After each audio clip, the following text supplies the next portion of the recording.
Yo guys, do you want to have a house like this one, or this one? You can have all this in Eternalland. Now, what is Eternalland? Eternalland is a place where you have the freedom to build whatever you want without any restriction. Whether it's racetrack, festival, circus, or anything you dream of. In Eternalland, you can invite other people to visit and have a chat, party, or even PvP with rules and rewards that you set. You can also set the time, weather, and who can visit your private island. Oh, and you can also build your base together with your friends. There are so many activities you can do in Eternalland. The limit is your creativity. Now, how to unlock Eternalland? To unlock Eternalland, you need to finish quests in Greywater Camp. Kill the spider boss in Mirage Monolith. After that, you'll get the access to enter Eternalland. And then, how to enter Eternalland? To enter Eternalland, you just need to open the menu, then press the island thingy, and you can press enter Eternalland. After that, you will be teleported to Eternalland. Now, what kind of feature inside Eternalland? Eternalland is a solution for seasonal reset, which will be performed every few weeks to keep the game fresh. The seasonal reset will wipe your progress in the temporary world. That's why every player needs to have their own permanent island to keep their stuff and resources.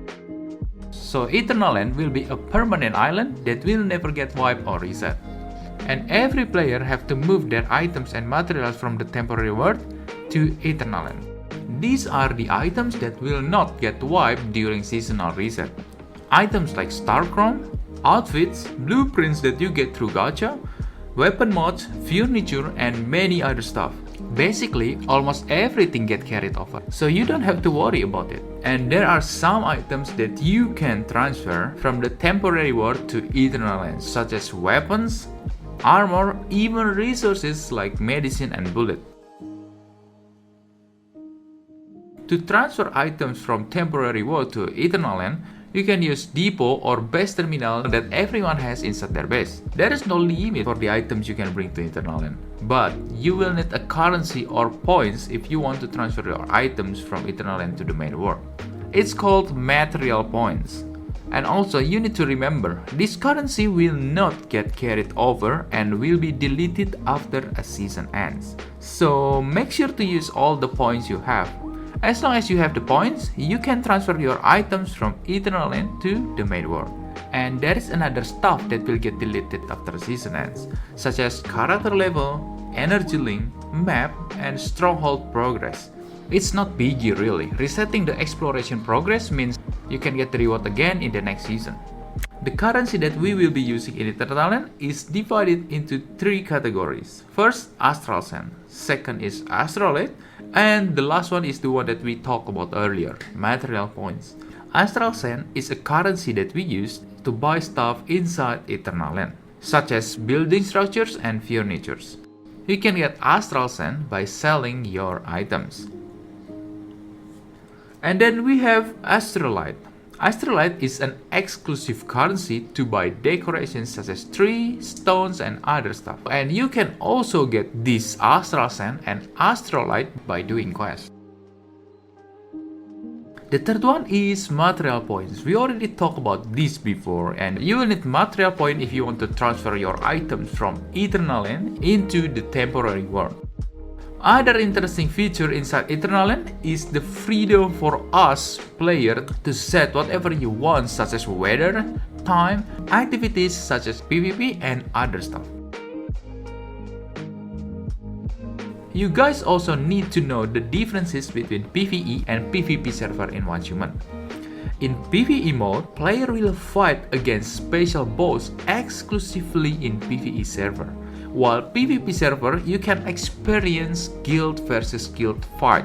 The good thing is both server has the same amount of Star Crown reward. Now, if you ask me which server to play, even though I play on PvP server, I suggest you to start on PvE server first. Why? Because you guys need to know about the game first. You guys can learn about the skills, gun effect, and other stuff slowly. It's not like you cannot PvP on PvE server. And after you enjoy the PvE content and know everything about the game, then you can start playing on PvP. Once again, both of these servers yield the same amount of star chrome. In case you don't know what is star chrome for, it's used to gacha blueprints, or you can just buy the gun directly with it. There are some other tips that I want you guys to know. It's called Memo Specialization. This is important to know so you guys won't miss the best specialization if you ever get the choice. The first one is sulfur alchemy. This specialization will give you the ability to craft acid from sulfurs. We need acid to craft materials, ammo, and many other things. After you get this specialization, you can craft acid in advanced synthesis bands. Number 2, oil processing.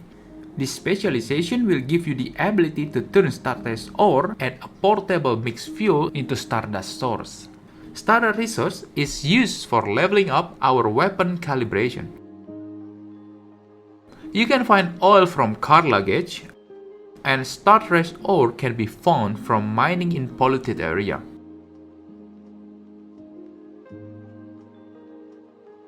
Three, Stardust mine. This specialization will give you the ability to auto-mine in polluted or infected area with increased chance to get Stardust ore, so you can use your time for something else. 4. Stardust water pump. This specialization will give you the ability to produce Stardust source from polluted soil. You will need to craft battery pack first though in order to get the water pump working. One battery can give you around 80 Stardust source, so it's really useful, especially in endgame where we need tons of Stardust source to increase our calibration. And the last one is Credle. You guys also need to know about this tip as Credle can increase your damage. To unlock Credle slot, you need to kill bosses or clear shallow dungeon. There is a lot of buffs such as healing, damage boost, and many other stuff. This will help you further to increase your damage. Okay guys, I hope this guide can make you achieve better experience in One Human. To be honest, this game is unique. I never seen like it before. The game features MMO aspect where you can meet your friends without inviting them to your world. But also have seasonal resets so new players can play without getting left much behind. Not only that, the game is free to play without any pay-to-win elements. So I suggest you to give this game a try. That's it for today's video. Thank you guys for watching. See you guys next time.